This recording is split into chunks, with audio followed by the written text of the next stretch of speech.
Hi there. It is my great pleasure to introduce Dr. Kathryn Gunn. She got her PhD from Northwestern University in the Mondragon Lab, where she won the Outstanding Dissertation Award for her single particle studies of topoisomerases. Kathryn then came to my lab, and there she's earned an AHA postdoctoral fellowship and the Postdoctoral Research Excellence Award from UNC. This was for her really beautiful work sculpting a structure of LPL and helices, and she'll tell you about that today. She also has a very nice study on LPL inhibition kinetics that's just out in JBC, so I encourage you to check that out.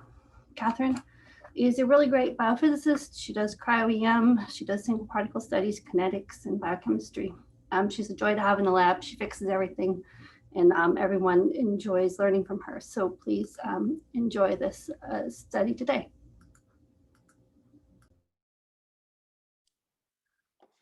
Thank you, Saskia, for that introduction. I'm going to share my screen now.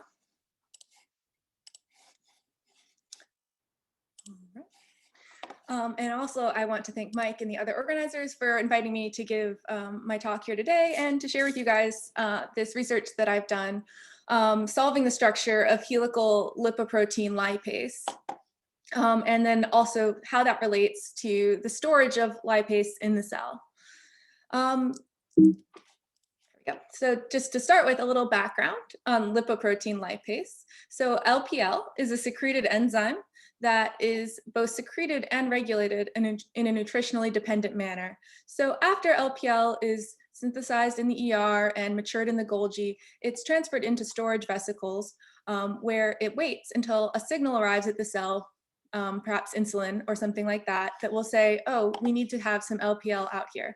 And so then the LPL vesicles are exocytosed, and LPL is bound to heparan sulfate proteoglycans in the interstitial space. From there, the LPL is transferred to GPI-HBP1, which transfers it across the capillary endothelium and into the capillary itself. And so this is where LPL is active in the capillary. LPL acts on triglyceride-rich lipoproteins such as chylomicrons and VLDL. It hydrolyzes the triglycerides found there to release free fatty acids. These free fatty acids can then be used as the source of energy or can be stored for use in the future. And so obviously LPL is very important to maintaining a healthy level of triglycerides in the blood. And if you have a LPL deficiency, it'll lead to hypertriglyceridemia. And you can actually see visually see the effect of LPL deficiency if you look at the blood from someone who on the left has LPL deficiency compared to the blood on the right, where this person has a wild type LPL function. And you can see that there's this buildup of this opaque, almost milky looking layer in the blood, and that is actually the buildup of chylomicrons, so the buildup of those extra triglycerides in the blood. And obviously, this is not what we want, and we would like to know more about LPL so that we can better help people who have this issue. People have, long been interested in LPL, and recently, the two crystal structures of LPL were solved. You can see one of them here. You can see that in green and blue, we have two LPL monomers, and then in magenta and yellow are soluble portions of GPI-HBP1. Interestingly, these two LPL subunits appear to be interacting in a dimer, except when analysis was done of these structures, it turns out that this interaction interface was an artifact of the crystallization process. And when they did further studies, it appeared that the active form of LPL was in fact the monomer of LPL and the monomer of GPI-HBP1. And this was really interesting in the field because until this time, it had been thought of that LPL was an active dimer. And so this was based on decades of biochemical research. And then there was also monomers were known to exist, but they were thought to be inactive. And so this obviously opened up a whole bunch of questions in the field about what is really going on with the structure. And so we thought we would be able to contribute to this question by looking at LPL using cryo-electron microscopy. So the idea behind cryo-EM is that you take your protein in a buffer that is hopefully close to physiological, and you put it onto a grid. You blot away the excess liquid, and you quickly freeze it with liquid ethane. And this creates a very thin layer of clear vitreous ice that traps your protein, hopefully in a way that mimics what it's doing in the buffer. So then this is hopefully going to be a little more physiological than what happens in a crystallization tray, where you have different additives and different pHs that may not be physiological. So we took LPL and we froze it into cryogrids, and we found something rather surprising, which is that instead of just observing single particles of LPL, we found helices of LPL. And you can see examples of those helices in micrographs here. You can see that these helices are quite long and ordered, and they're about 25 nanometers across. So this was really exciting when we first saw them, because Sosky remembered back in the literature that there was a proposal that there might exist a concentration-dependent oligomer of LPL. So we went to negative stain EM and looked at whether or not these were concentration-dependent, and we found that they were. So as you go to lower concentrations of LPL, the helices no longer form, and instead you begin to see these single particles of LPL. And so to go back to this this concentration-dependent oligomer, it was proposed 30 years ago, and it was called, at the time, a cryptic form of LPL in the cells. So this was predicted to be concentration-dependent and inactive, and the idea behind it is that when LPL was located in a storage vesicle, it would be in this condensed, inactive form, and then upon secretion, LPL would then dilute and become active. And the reasons this was a really appealing, I guess, idea for how LPL might exist in the cell is because in addition to hydrolyzing triglycerides, LPL can also hydrolyze phospholipids. And additionally, we've seen in the laboratory that LPL loses activity over time at 37 degrees C, and that LPL is very aggregation prone. So an inactive LPL helix would be able to would allow LPL to be stored indefinitely in a vesicle that is made of phospholipids without potentially acting on them. And it would also prevent aggregation and loss of activity by keeping the LPL very stable. So this was obviously very exciting to us. So we found a collaborator in helical reconstruction at the University of Virginia. That would be the Eagleman Lab. And we were able to solve the structure of the helical LPL to 3.8 angstrom resolution. If we go into this helix and we take out a single LPL subunit, this is what it looks like. You can see that we're able to resolve pretty clearly the N and C terminal of the protein. We also were able to see one of the N-linked glycans in LPL, as well as the tryptophan loop, which is known to be involved in substrate recognition. You can see, however, we did have one bit of broken density where we were unable to model the protein, and that is the LPL lid. Now, the LPL lid is known to be mobile because it moves to cover the active site, and therefore, of course, has to move away when the protein is active. And if we filter our structure to 7 angstrom resolution, you can see here in yellow that you can actually see the density for the lid. What this is telling us then is that in our cryo-EM data, that the lid is still mobile. And that's why we're unable to place it with high resolution, because it's slightly different between every LPL and the helical in the helix. And so this was really great. And when we looked at how these LPL came together to form a helix, you can see that the base unit of the helix is the dimer of LPL. So this is the asymmetric subunit, and then all other asymmetric subunits within the helix are related to each other by the helical symmetry that defines the helix. And so you can see that the LPL is doing a sort of a head to tail arrangement. So the N terminal of one LPL is nestled up to the C terminal of another. And same over here, C-terminal to N-terminal. And interestingly, these are related by dihedral symmetry, which is the mirror symmetry. And so what you can see is that this is what forms the really favorable basis of the helix. And from there, there's many other connections that allow it to basically become stabilized in the helix. So you can actually see that every single LPL subunit is stabilized on both either side of it. It's stabilized by its neighbors that are coming in below it. And it's also going to be stabilized by the dihedral dimers that are found both above and below it. So all told, there's many helical interaction interfaces that make this a favorable structure. And so when we looked at this interaction interface for the dihedral dimer, we saw something that we were quite excited about, which is that the tryptophan loop, which again was the area that was involved in substrate recognition, is actually what is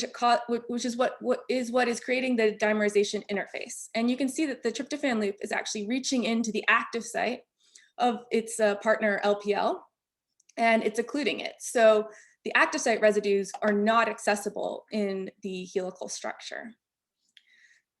And if you're wondering then how this compares to the crystal structures of LPL, which you may notice that this actually does look very similar to the crystallographic dimers that were seen. We were able to do an analysis of the helical dimer interface compared to the crystal dimer, interfaces. And you can see that for the two crystal structures that were solved, they have relatively high delta G's, which means they're not as favorable. We have a very, very good delta G for our helical LPL dimer, but the real key to look at here is this delta G p-value. So the way these delta G p-values work is they're meant to indicate how likely it is for this interaction to be physiological.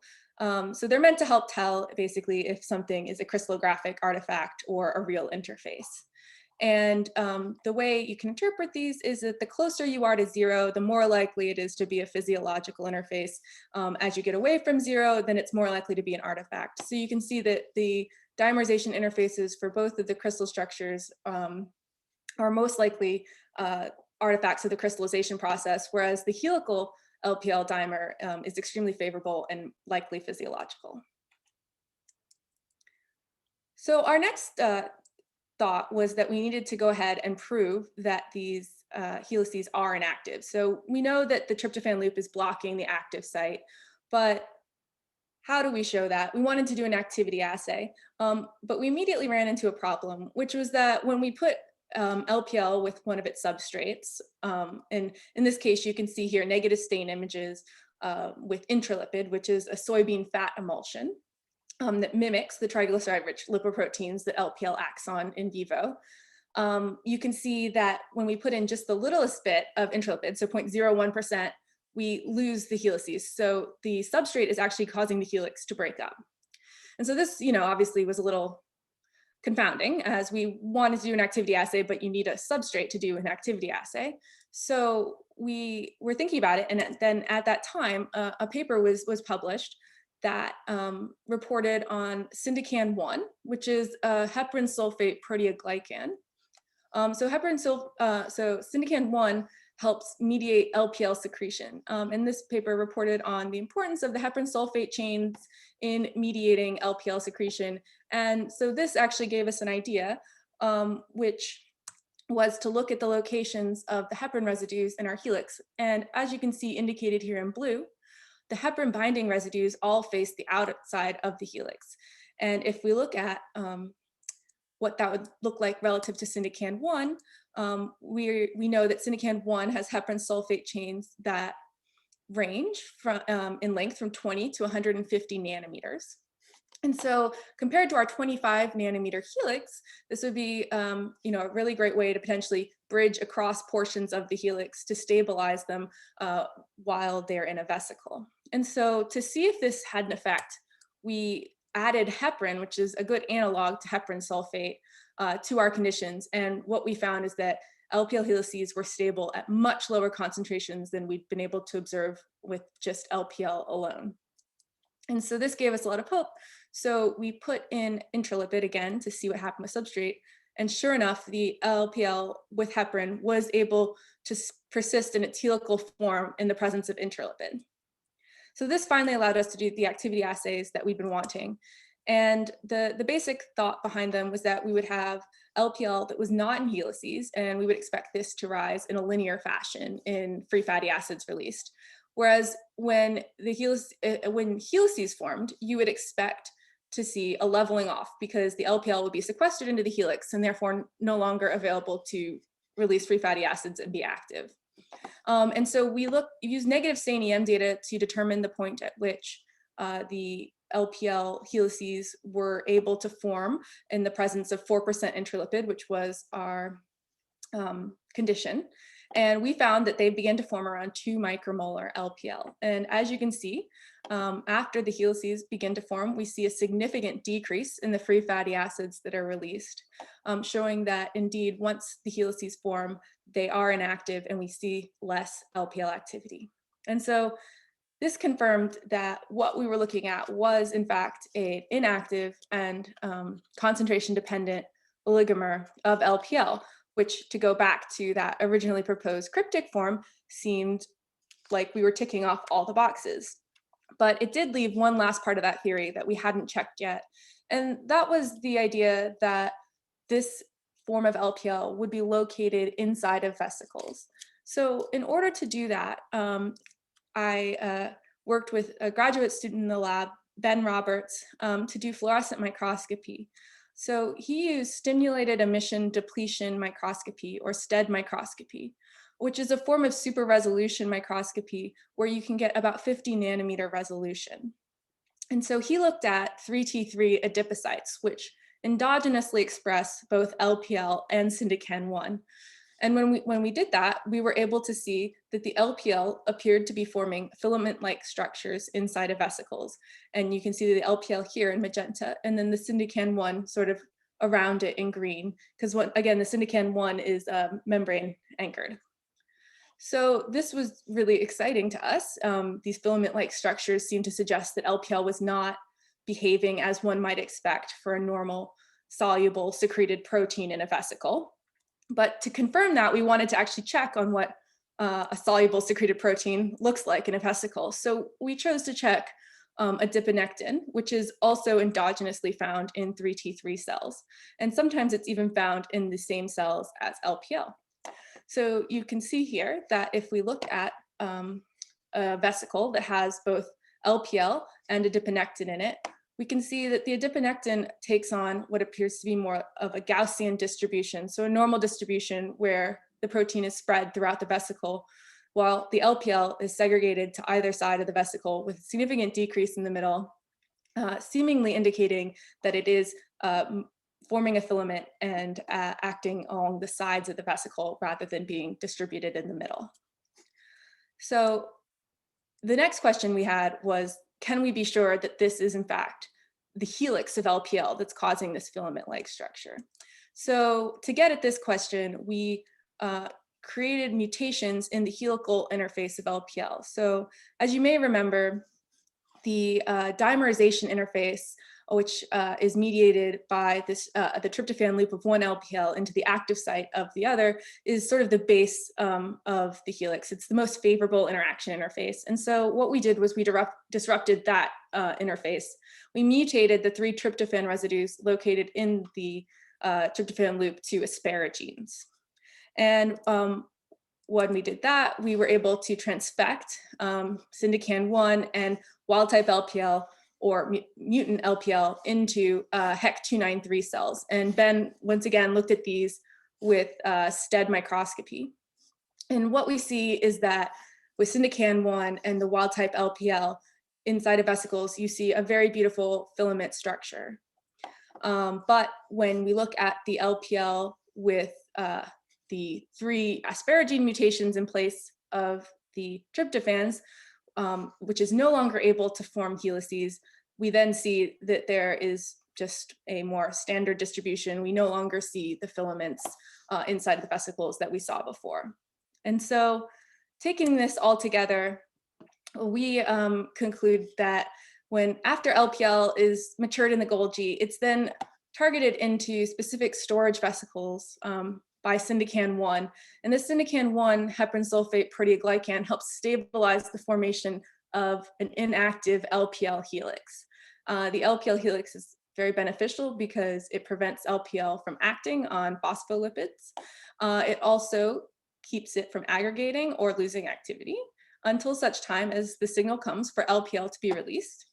Then LPL can be exocytosed, where it'll be rapidly diluted and then transferred to heparan sulfate proteoglycans, and then onward to GPI HBP1, so it can make its way into the capillary for activity. And with that, I would just like to thank my PI, Saskia Neer, Ben Roberts, who did the fluorescent microscopy, my funding from the American Heart Association, and our collaborators at NIEHS, Mario Borznia and Josh Strauss, who helped us with cryo-EM data collection, and at the University of Virginia, Ed Egelman and Jerry Wong, who helped us with the helical reconstruction. And with that, I'd like to take questions. Thank you. Fantastic talk, Kathryn. It's just been really fun as an outsider looking in on this field to see the crystal structures of the dimer and now your beautiful helical LPL, the amazing structure function insights. Yes. So I have some questions, but I'm going to let the attendees go first. So the first person, Binks, you have a question. You can now unmute yourself. Yes, great talk. That was really fun. My question actually is because you have the mutants that don't form helices in hand, so that you can use those to test the concept that the loss of activity of the helical structure protects the storage vesicles from being digested. So is that true? We have not tested that yet. We would like to. I guess we're not exactly sure how to get at that question. We have been working on purifying vesicles from the 3T3 cells, but obviously if we wanted to use our mutant, we would have to use the HEC293 cells. So I guess, yeah, that's something we should be looking into. Okay, thank you. The next question we have is from Ed Dennis. Yes.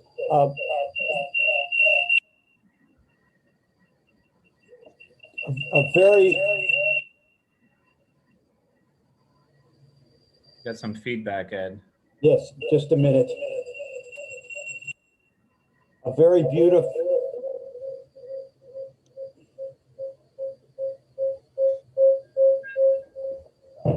beautiful talk. Can you hear me now? Yes, I can hear you. Okay, very beautiful talk. My question is, your interesting results on the enzyme, is the lid homologous to the lid in other soluble triglyceride lipases and some phospholipases? And if so, would you predict it to always be as flexible as you suggest for LPL? So when you observe these lids fixed in X-rays, they're likely to be artifactual as well? So my understanding of it is that, yes, this is homologous to other lipase lids that are found. And in general, the lipase lids are thought to be very mobile because that's what allows them to open up to allow the substrate to get into the active site. So most likely when you're looking at a crystal structure of the lid, and in fact, you can see the lid in the LPL crystal structure, it is a snapshot of one of the positions it might be in, rather than, the definite, it's always going to be in this position. Thank you. Deborah, you had a question? Hi, it was a great talk. I was wondering if the LPL that was used for cryo or crystallization is the physiological form. Was it purified after processing in Golgi and secretion, or is it actually expressed in cytoplasm, which a lot of structures are done that way? They actually were done two separate ways. For the crystal structure, they were expressed in tissue culture. And some of them were expressed actually to get that stability. They were expressed in the presence of GPI-HBP1, which is not physiologically how LPL is made, but GPI-HBP1 does provide a lot of stability to LPL and helps counteract that aggregation and denaturation issue that we run into in vitro. For the structures that we did, we actually purified them from cow's milk. So we were able to get some raw cow's milk that hadn't been pasteurized yet. And so obviously the LPL that's in cow's milk is been completely matured properly and is physiological. It is also, and it's a pretty standard thing to use in our field because you can get it at much higher concentrations than you can the human LPL from tissue culture. Although of course, many labs are working on improving our ability to purify human LPL. Great, thank you. Kathryn, I had a question. I think there's lots of like point mutations, right, in LPL that cause disease. Are any like predicted to interfere with the formation of that helix? And so there are some that are predicted. I've obviously spent a lot of time going through the list of point mutations in LPL and looking at my helical interfaces and thinking about what they could be potentially involved with. The interesting thing is because the helical interface, so the most important helical interface is essentially the active site, that does kind of create a little bit of a chicken and the egg question of what exactly is the problem? Is the problem that it's not forming the helix, or is the problem that it's not active, or the problem that it can't recognize substrate? So unfortunately, when we were just looking at that data, we weren't able to conclude that any of the, I guess, point mutations were exclusively related to the helix. There might be some that are influenced by it, but yeah, we weren't able to conclude anything. thank you. Well, if there's no more questions, let's thank Kathryn again for a wonderful talk. It's very exciting. And congrats on your latest paper out in JBC. Everyone, I guess, should check that out, myself included. Thanks, Mike. So I'll just a quick reminder, if you guys missed the intro, we are switching these talks. Instead of weekly talks, we're going to move to once a month talks. You'll still get all the same emails in the same time, but keep a lookout for that. So it won't be weekly anymore. And again, if you are in dire need of hearing more lipid talks, I would highly recommend registering for the Experimental Biology Conference that's co-sponsored by ASBMB. There's going to be a lot of great lipid talks there. So with that, we're going to move over to our next talk, and I'm going to hand it over to Jörg, who's going to introduce our second speaker.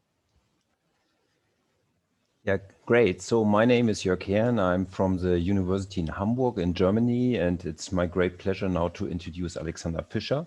So Alexander did actually, I will start with his master work. Because this was, he performed at the in the lab of the world leading expert in brown adipose tissue biology, which are Jan Nedergaard and Barbara Cannon. And then he moved to my lab as a PhD student, and he was very successful. So he meanwhile has more than 30 papers, and where he is on more than 10 papers, he is first author. And actually last week he also get notice that his last author papers also accepted. But now he will present our recent study from his PhD work about lysosomal acid lipase, and I'm looking forward for his presentation.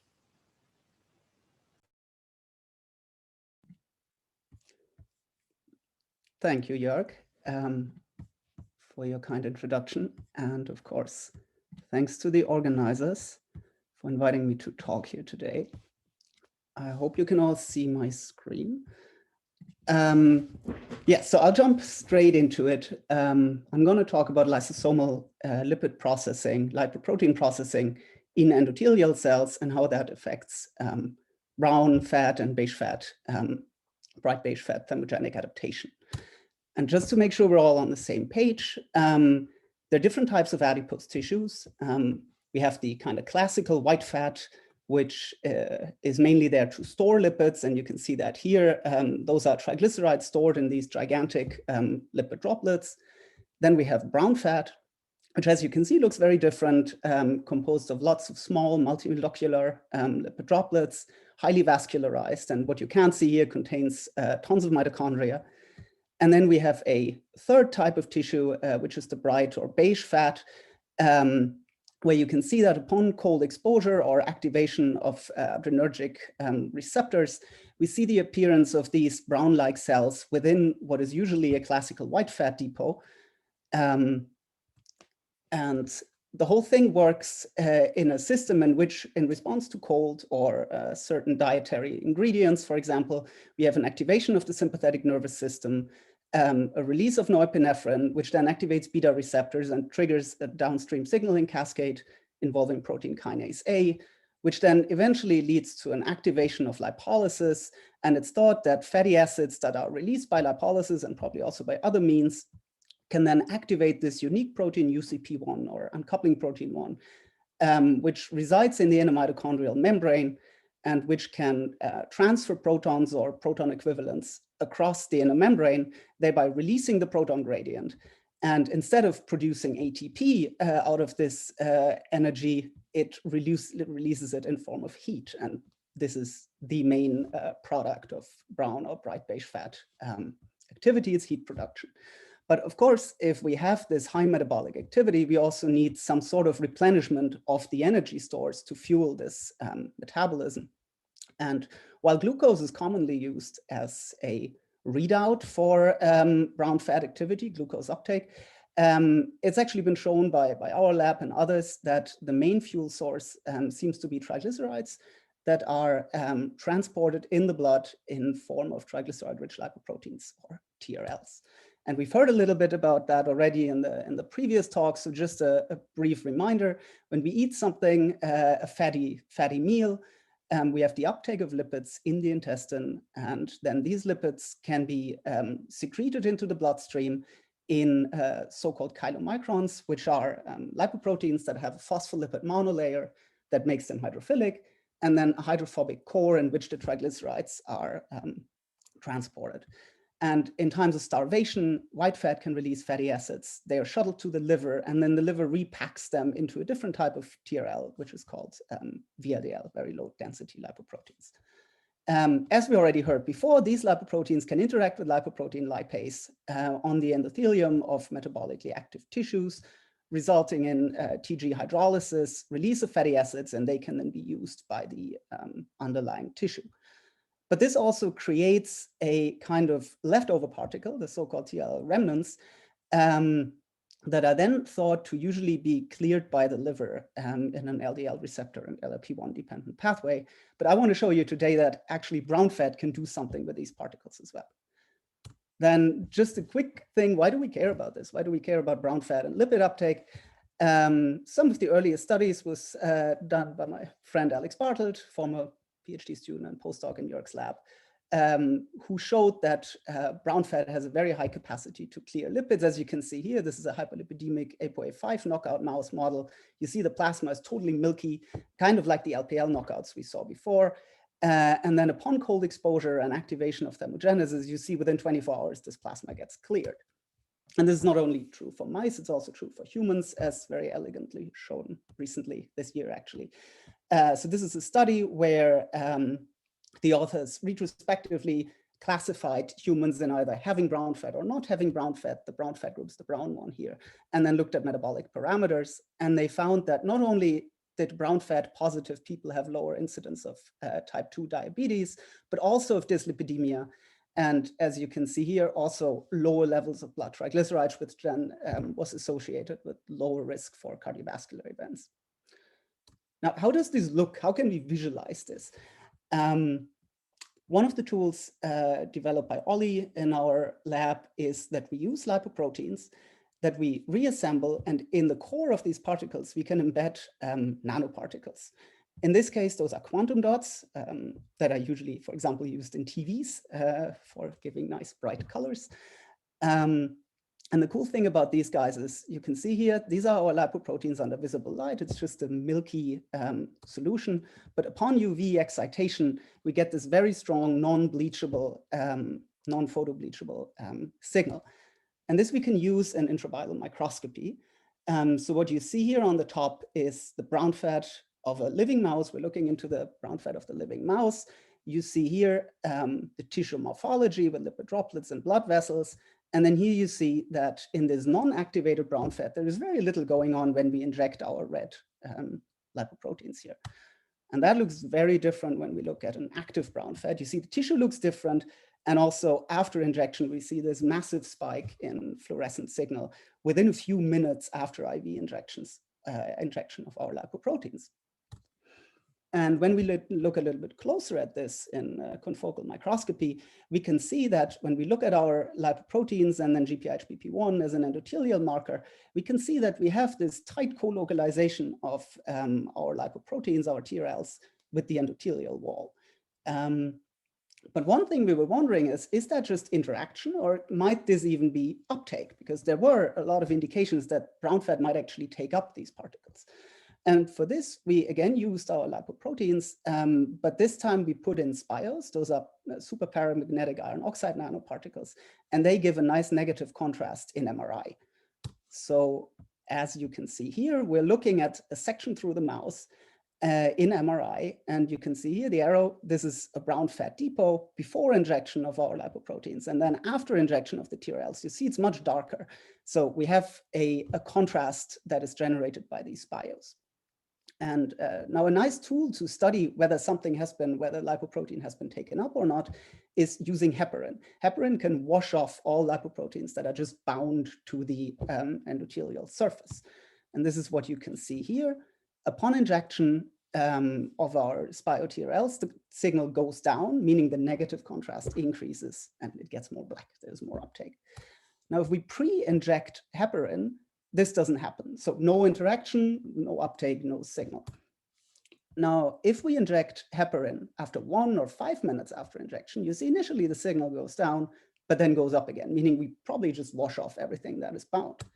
However, when we do this at later stages, let's say 10 or like 12 minutes after, you see there is a portion of the lipoproteins that we can't wash off anymore, which would indicate that they were probably taken up in some way. And of course, this is all very beautiful, but we all like to see things. So we turn to electron microscopy, and here you can see one of our TRLs with all these nice nanocrystals in it attached to the endothelial wall.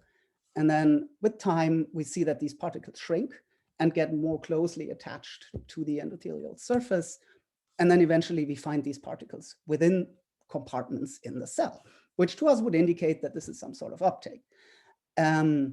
So we wonder what kind of structures are those that they end up in. And for this, we use the magnetic properties of these nanoparticles that we use. The idea was, if the lipoprotein is taken up together with the nanocrystals, we could just pull them down with a magnetic with a magnet, and then characterize what kind of organelles those are. And this is what we did, and this is how it looks. So this is just the input. And then we either pulled from mice that were injected with magnetic TRLs, or as a control, the non-magnetic fluorescent TRLs.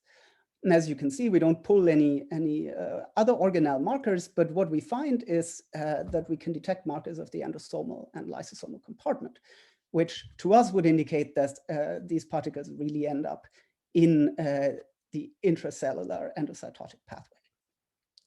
Now, can we quantify this in any way, this uptake, and really show that this is an endothelial cell thing and not something happening in, for example, the adipocytes? So for this, we used a antibody-based technique where with antibodies against certain surface markers, we can first deplete monocytes and macrophages, then pull out endothelial cells and also analyze the adipocyte-enriched flow-through fraction. And this we combined with a radioactive approach where we again have a lipoprotein. And this time we put in, on one hand, a radiolabeled triglyceride that can be hydrolyzed by LPL, and then the radioactive fatty acids would be taken up. And we also have a radioactive cholesterol ether in them. The good thing about the ether bond is it can't be cleaved. So there is no way that a cell can take this up in any other way than by endocytosis. So if we see this label in cells, it is another hint that we have an uptake process going on here. And this is just the fatty acid label, warm and cold mice, looking at endothelial cells and adipocytes. And you can see in cold, we have a stimulation of fatty acid uptake, presumably via LPL, and then a further shuttling into the adipocytes. And when we look at this core label, the cholesterol ether, we see again, cold stimulates the uptake of the core label into our endothelial cells, but there is no further shuttling. And this brings me to the first part of the model, in which we think that TRLs can interact with LPL, as shown before. We have a release of fatty acids that are taken up via a protein that is called CD36. And then we have the generation of these remnant particles that are taken up into cells. And this is also dependent on CD36, we think. They end up in the lysosomal compartment. And so we wondered, there's only one enzyme that can hydrolyze triglycerides in lysosomes, and that's lysosomal acid lipase. So we wondered, is that maybe what's going on here? So we generated lysosomal acid lipase endothelial cell-specific knockout mice, tamoxifen inducible, and then either acclimated them or put them into the cold for just 3 days to acutely activate brown fat, or put them in for 4 weeks to really induce this browning and appearance of bright beige fat. And when we just look at overall metabolism, we saw that they actually had quite a striking reduction in energy expenditure, both in acute and chronic cold, which is probably not just brown fat, because we knock it out in all endothelial cells. So there might as well be, cardiac effects and so on.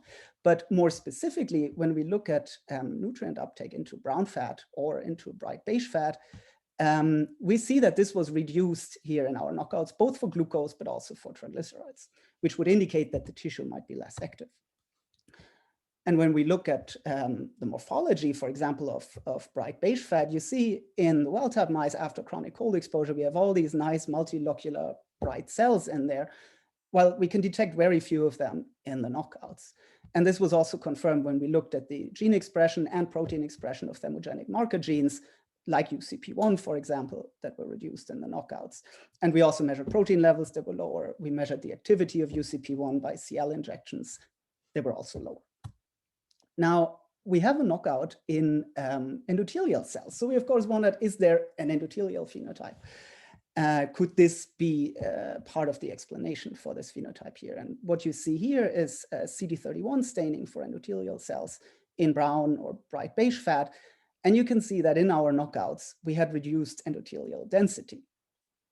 Now, the question is, of course, how would lysosomal lipid processing affect endothelial cell proliferation and thermogenic differentiation? And as you're probably all aware, one of the main regulators of endothelial metabolism is HIF1 alpha, which usually in response to hypoxia would activate angiogenesis and proliferation. So we wondered, is there any way that this might be affected in our mice? And we looked into tissues and looked for HIF1 alpha protein levels and downstream targets such as PDK1 and saw, okay, they are reduced in our knockouts. But this, of course, still doesn't tell us that it has anything to do with it. So we turned to an in vitro system where we cultured either pre-adipocytes or endothelial cells in the presence of our TRLs, and then gave various inhibitors and looked for HIF1 alpha activity. And I'm starting here with an LAL inhibitor, a lysosomal acid lipase inhibitor. And as you can see, when we look at HIF1 alpha PDK1, TRLs actually stimulate the protein or increase the protein levels of these guys and presumably stabilize HIF1 alpha. But when we inhibit lysosomal acid lipase, that doesn't happen anymore. And this also translates into a difference in proliferation as measured by thymidine incorporation. Goes up with TRLs and is inhibited with lallistat. Now, does HIF1 alpha really mediate any of this proliferative effect? We gave a HIF1 alpha inhibitor to these cells. And as you can see, this inhibitor really blunted the stabilization of HIF1 alpha that we usually see with TRLs. But more importantly, it really blocked the proliferation as well. And so while we see some proliferation increase with TRLs, that didn't happen anymore with our inhibitor. Now, why would HIF1 alpha be stabilized? Usually it's stabilized under hypoxia. But there are also some reports that show that beta oxidation, so fatty acid oxidation dependent ROS production might stabilize HIF1 alpha. So we first just measured ROS levels in our cells, and you can see TRLs increase ROS levels, and that was blunted when we inhibit lysosomal acid lipase, which would kind of bring us to this idea that TRLs can be processed by lysosomal acid lipase, which would then probably release fatty acids, induce beta oxidation, and this could then via ROS stabilize HIF1 alpha. How to test that? We used an inhibitor of beta oxidation, etomoxir. And what you can see here again is that while we have a stimulation of HIF1 alpha and PDK1 with TRLs, blocking beta oxidation really completely blocks that effect. Now, is it really ROS? We next used MitoQ, which is a mitochondrial ROS scavenger to reduce ROS levels. And we could also, with this ROS scavenger, completely blunt the increase in HIF1 alpha and downstream targets that we usually see with TRL treatment. Now, I showed you that we have differences in UCP1 levels, and all I've shown you so far is proliferation. So we wondered if we try to go into a system that's slightly closer to the physiological situation, do we also see differences in differentiation? So we isolated stroma vascular cells from wild-type mice, differentiated them over 7 days into brown adipocytes, treated them for the whole time with TRLs and different inhibitors. And then we looked at thermogenic gene expression. And as you can see, our TRLs stimulate, those are just 4 marker genes as example, TRLs stimulate the expression of these marker genes during the differentiation, while inhibition of LAL, but also inhibition of HIF1 alpha or mitochondrial ROS scavenging can blunt this effect. Etomoxir didn't work here because it just kills all differentiation, it seems. So they, even at baseline, didn't differentiate anymore. And now this brings me to the final model slide in which we think that TRLs are processed in the endothelial capillary lumen by lipoprotein lipase. They shrink, and then as soon as they cross a certain size threshold, they're being taken up in a CD36 dependent manner. They end up in the endosomal lysosomal compartment, are then hydrolyzed by lysosomal acid lipase, which can release fatty acids, induce beta oxidation, and then via ROS stabilize HIF1 alpha, which then in turn would increase proliferation and, as it looks, also a differentiation of these thermogenic adipose tissues. And with this, I want to thank all the people that were involved in this and all the other studies that led to this and were associated with it, mainly Jörg and Ludger, who supervised me, and Michelle, who was shared first on this paper and did a lot of the work, especially the later in vitro work. She was really helpful in that. My current bosses, Bob and Toby at HSPH in Boston, my former PIs, Jan and Barbara in Stockholm, all our collaborators that helped with this, and the funding agencies. And yeah, please ask questions. And if we don't get to answer them all, shoot me an email and please follow me on Twitter. Sometimes there's even something funny that I post. Great talk, Alexander. So if anyone has a question, they could just raise their hand or type it in the box and I can call on you. So I'll start. I was struck by that just an original brown fat versus white fat in humans. I know it wasn't your work, but is there like a genetic disposition for that? Or is it inducible by people that exercise or not? What do we know about that? About beiging in humans? Did I get that question right? Sorry, Yeah, exactly. Well, so, I mean, one thing that we're still not really sure about, and there's ongoing debate, is what is human brown fat actually? Is it brown or is it more bright beige? We do know cold exposure stimulates browning and it stimulates brown fat activity. As you said, exercise is something that has been repeatedly discussed, and there are some data that go in that direction. There are other data that I think are a little less convincing. So I think at this point, I mean, we're still not there to really have a human drug, right? And cold exposure works, but otherwise we don't really know. And whether TRL processing plays any role there, that's a completely different question. I think it would be really exciting to study that. But cell type specific effects of genes in humans is of course a little tricky. I mean, now with the advent of single cell sequencing and so on, we probably get more ideas there, hopefully soon. Great. Well, thank you for that. So there's a bunch of questions that came in. The first one from Grant. And actually, if someone else, if there's some people that typed questions in, just please raise your hand so I can see you. Hello. Hi. So really enjoyed your talk. I was just wondering about the contribution of intracellular lipolysis to the new uptake of the fatty acid in these brown adipose tissues.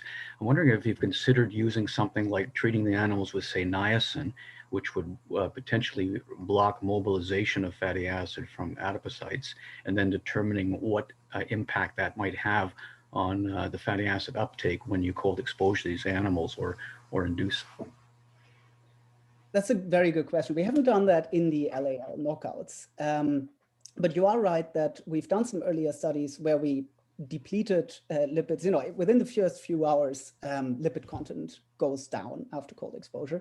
And then we have an induction of these reuptake and kind of nutrient replenishment in brown fat.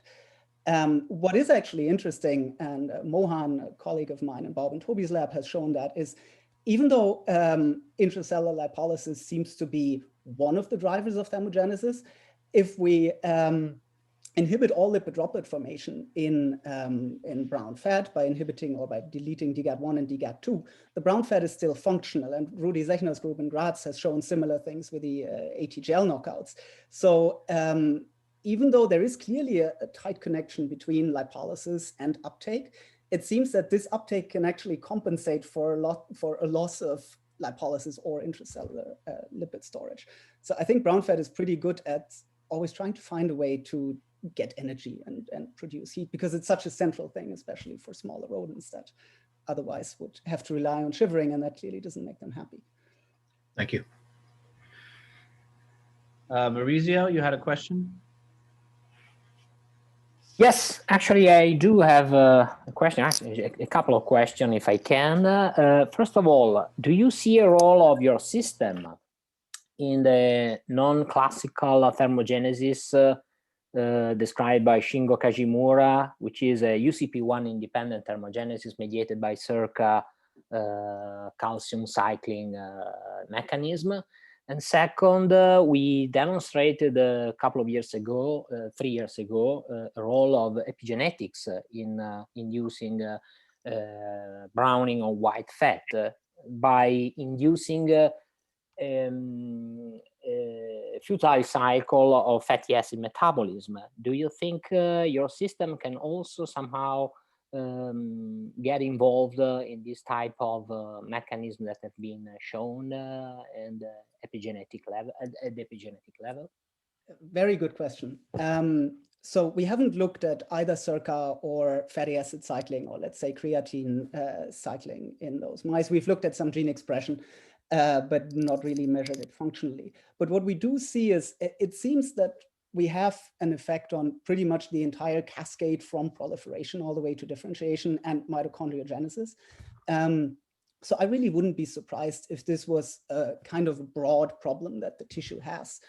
Not only specific, we mainly measured UCP1, but I wouldn't be surprised if that was a broader phenotype that we have here, especially because we also see differences in, for example, proliferation of precursors that might turn into UCP1 negative cells that still do exhibit thermogenic activity. And the same for the epigenetics. Haven't done anything to that, but I really wouldn't be surprised if there was something. That's up to Jörg to go on with that now. Okay, thanks. So I'm going to try David Cohen. Are you there? Yeah, hi. That was a great talk. So LAL deficient patients aren't that difficult to find. Is there any phenotype that's been observed in them that would relate to your hypothesis? Excellent question, and something we've been repeatedly thinking about. The big problem, I think, with LAL deficient patients and with global LAL knockout mice is that they have such big problems with the liver and their spleens, the hepatosplenomegaly that they have. So we are we haven't really looked into it, but I think the problem is that this is such a severe phenotype in global deficiency of LAL, that we might not be able to see this tiny portion of brown fat if the whole liver metabolism is impaired.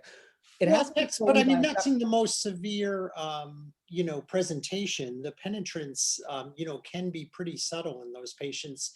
And there has been an effort to find them as a cause of just routine fatty liver. When one sees a patient with fatty liver plus low HDL, there had been an effort in the Bronx and in Boston. There's a company behind this to screen for it. So you may be able to find individuals that that don't have severe penetrance but have been discovered. I would love to do that. And then, combining that with, for example, single cell approaches to really look at, Yes, for sure. we did look into single cell data sets from human brown fat. And we saw that endothelial cells do express LAL in human brown fat to a relatively low extent, but they were not cold exposed. So I could imagine that goes up. And CD36 is also highly expressed in human brown fat endothelial cells. So I think there is definitely room for this pathway also being present in human brown fat and being important. And thanks for that. Very nice. Well, fantastic. 2 fantastic talks. I hope everyone enjoyed them. Let's thank our speakers again. If there's no more questions, we can sign off. And again, keep your eye out for an email. We'll be moving to once a month. And register for the experimental biology conference. I'm giving one last plug. All right, everybody. Thanks.